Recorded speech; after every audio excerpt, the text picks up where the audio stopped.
আলুর ন্যায্য মূল্যের দাবিতে রাস্তায় আলু ঢেলে বিক্ষোভ।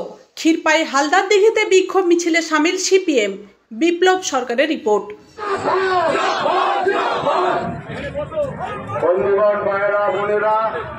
এবং এখানকার যারা গাড়িতে পথযাত্রী আছেন এবং এছাড়াও প্রশাসনের যারা আছেন, আপনারা সকলেই জানেন জীবন সংগ্রামের শরীর হয়ে গেছে। তাই আজকে আমাদের এই লড়াই আন্দোলনের পথে নামতে হয়েছে। আমরা আন্দোলন করি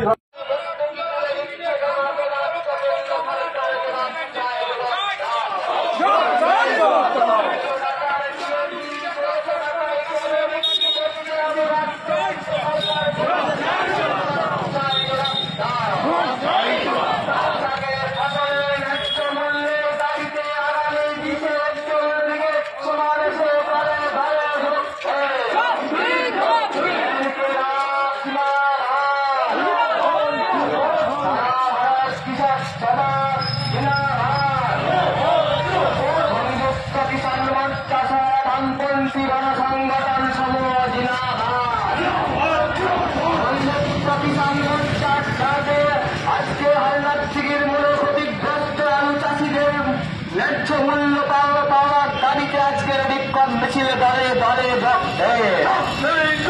স্বামীনাথন কমিশনের সুপারিশ মেনে কৃষি ফসলের উৎপাদন খরচের উপর 1.5 গুণ দাম যুক্ত করে সরাসরি কৃষকের কাছ থেকে সরকারকে ফসল ক্রয় করতে হবে। 100 দিনের কাজটা উঠে গেল কেন? অপদার্থ তৃণমূল বিজেপি জবাব চায়, জবাব দাও।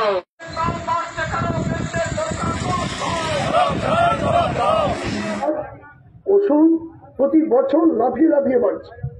নির্লজ্জ পশ্চিমবঙ্গ সরকার জানেন 9 টাকা মিনিমাম সাপোর্ট প্রাইস হয়। আপনারা যারা আলু চাষ করেন, 1 বিঘা জমিতে আলু চাষ করতে গেলে কত টাকা খরচ? তাহলে 900 টাকা কুইন্টাল এই আলু বিক্রি করে আমি আমার সংসার প্রতিপালন করতে পারবো। এবং এর জন্য দেখবেন এই দুটো সরকার, একটা রাজ্য আর ওই যে দিল্লিতে বসে আছে, এই যে বাজেট করেছে জানেন আপনারা 1000 কোটি টাকা এই সার থেকে কেটে নিয়েছে। যে কৃষক সার দিয়ে আলু করবে, অপরাপর সবজি করবে, এরা কত বড় শত্রু আপনারা জানেন। কর্মসংস্থানের বিষয়ে যে 100 দিনের কাজ ছিল, আরে 200 দিনের কাজ পরে মরুক। এই 100 দিনের কাজের যে আগের বরাদ্দ ছিল, সেই বরাদ্দ থেকে 973 কোটি টাকা কেটে দিয়েছে। এরা আমাদের বন্ধু। এই যে মমতা ব্যানার্জির সরকার, আপনারা জানেন বামপন্থী সরকার যখন চলে গেল, আমি বেশিক্ষণ বলবো না, আমার নেতা বলবেন, আপনারা জেনে রাখুন, বামপন্থী সরকার যখন চলে গেলেন সেই সময় আমাদের রাজ্যে যত মানুষ খায় এই ধান মানে চাল সবজি লাগে 152 লক্ষ মেট্রিক টন চাল আমরা উৎপাদন করেছিলাম, 136 লক্ষ মেট্রিক টন। আলু লাগে 45 লক্ষ মেট্রিক টন, আলু উৎপাদন করেছিলাম 86 লক্ষ মেট্রিক টন। আর সবজি লাগে 87 লক্ষ মেট্রিক টন, সবজি উৎপাদন করেছিলাম 117 লক্ষ মেট্রিক টন। এই আলু একটা ইন্টারন্যাশনাল ফুড, কারণ আয়ারল্যান্ডের লোকরা এই আলু তাদের প্রধান খাদ্য হিসাবে খায়। আর আমাদের প্রতিবেশী দেশে যে সমস্ত জলবায়ু সম্পন্ন কৃষি ক্ষেত আছে সেখানে ভালো। এই মমতা ব্যানার্জি মহোদয়া কি করলো জানেন? সমস্ত সীমান্তের ট্রাকগুলোকে আটকে দিয়ে আজকে এই কৃষকদেরকে নিয়ে এসছেন। আর আপনাকে লক্ষ্মীর ভান্ডার দিচ্ছে। আরে আমি তো লক্ষ্মীর ভান্ডারের পক্ষে। ওই 2000 টাকা যেদিন একটা গণেশ তেলের বোতল নিয়ে গেছিলাম, আর আজ আপনার 1500 2000 পড়েছে।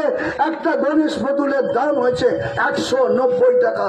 ওইখান দিয়ে আপনাকে স্বামী যখন সার কিনতে যাচ্ছে, সে ডিএপি হোক, মিউরেট অফ পটাশ হোক,